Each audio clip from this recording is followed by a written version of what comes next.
One other thing about this setup, it also gives me my rough length of my steel. I need to subtract at this end at least an inch. I'm actually going to take a little bit more off, about 1.25 inches.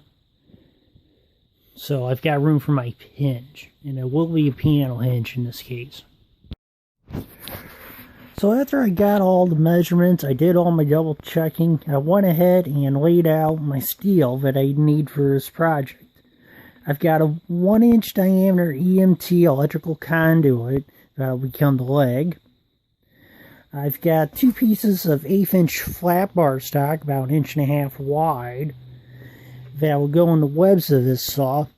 I should also mention these plants are also adaptable to other saws that have cast iron wings and stamped steel, so don't think if you don't have this you can't modify it. I've also got some 1.5-inch angle iron that'll go underneath to support the fixed outfeed table. So I'm going to go ahead, get the grinder out with a cutoff wheel, a thin cutoff wheel, and make the cuts. You don't have a grinder, a sawzall, a jigsaw, hacksaw will get you through. If you have some more advanced tools, feel free to use them. But in my shop, I'm just going to use what I've got. So I went ahead, cut the steel to length with the right angle grinder and cutoff wheel. Took a couple minutes, put on a grinding wheel, clean up the ends of the metal, deburred them so they're not sharp. So I'm ready to drill my holes for my bolts that I'll attach to the wing right here. But before I do that, I want to take this piece of poplar 1x4, cut a couple pieces, laminate them together. They'll be used for filler blocks in the web wing. And I'll also cut and laminate a few pieces for a bracket to help support the leg for the top. I've got the melamine cut. I'll round the corners off and put the vinyl T-molding on the edge a little bit later. Right now I want to turn my attention to the steel. I went ahead, got the steel to fit in the wings, cut some wood spacer blocks that go nice and tight between both channels of wings. I've got everything clamped up and I'm ready to drill holes for the screws. I'll just center punch the holes, put a little oil on the bit, drill through, all the way through for the machine screws.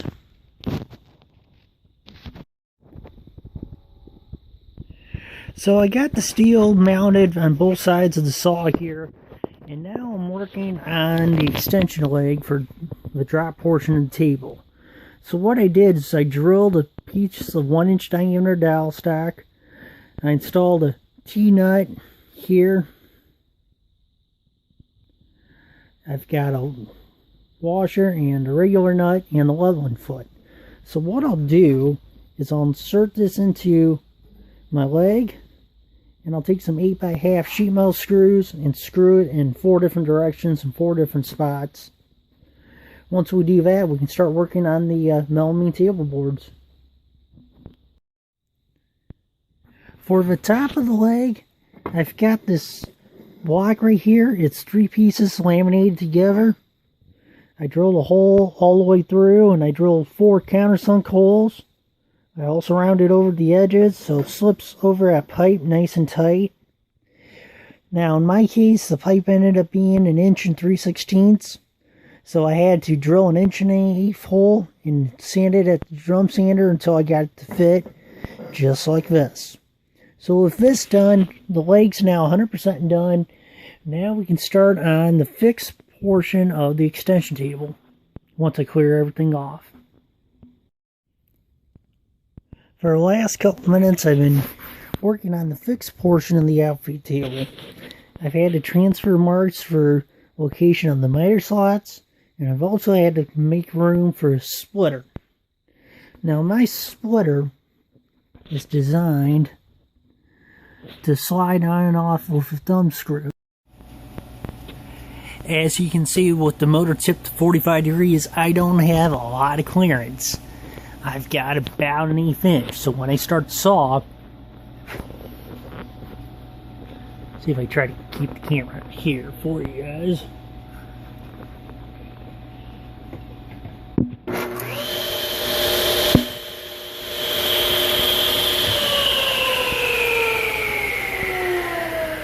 it just barely clears. So I went ahead with dado head cutter and table saw, cut slots out for the miter gauge grooves, took jigsaw, cut out for the bracket, and as you can see, we've got plenty of room. I can slide the guard on and off through that access hole. That was my main concern, was being able to, when I needed to, unlock the guard and slide all the way off, and I'm able to do that.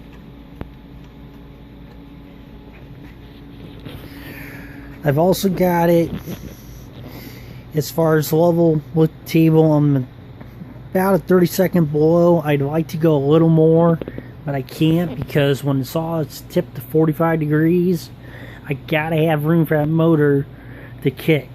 It's gonna move. So before I round the corners and put the vinyl edging on, I want to take a couple minutes, seal all the cut edges of the particle board that are going to be exposed. That's what the blue tape's all about. And then I'll cut the corners, cut a slot for the edging, and we'll edge this top. We'll do the seam corner and edge cutting treatment to the drop leaf, and then we can finally put it all together. This is the underside of the top. I installed an 1.5-inch wide cleat to run from side to side to help keep the fixed part of the top from cupping and twisting. And I've also attached my shims to each side. So now I can go ahead, round the corners off, install the edging on both this and the drop portion of the top.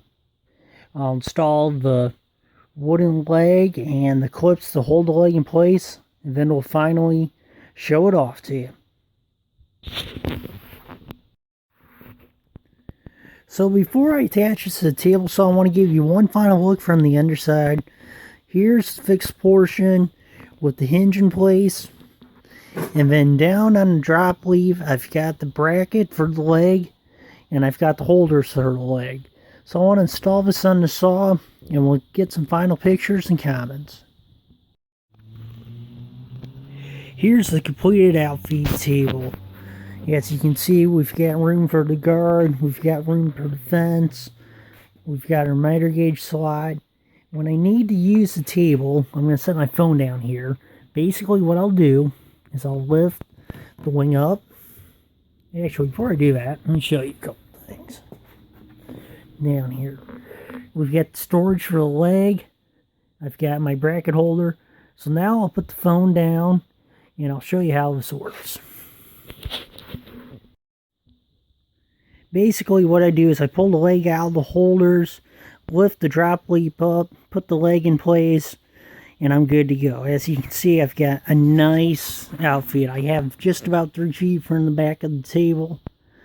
So that'll work for most of the stock I cut. If I need to, I can still set some outfeeds up for longer pieces like a full sheet of plywood. I've used this now for a couple days and I really like it. So I want to thank you guys for watching. Get on out to the shop and build something, will you?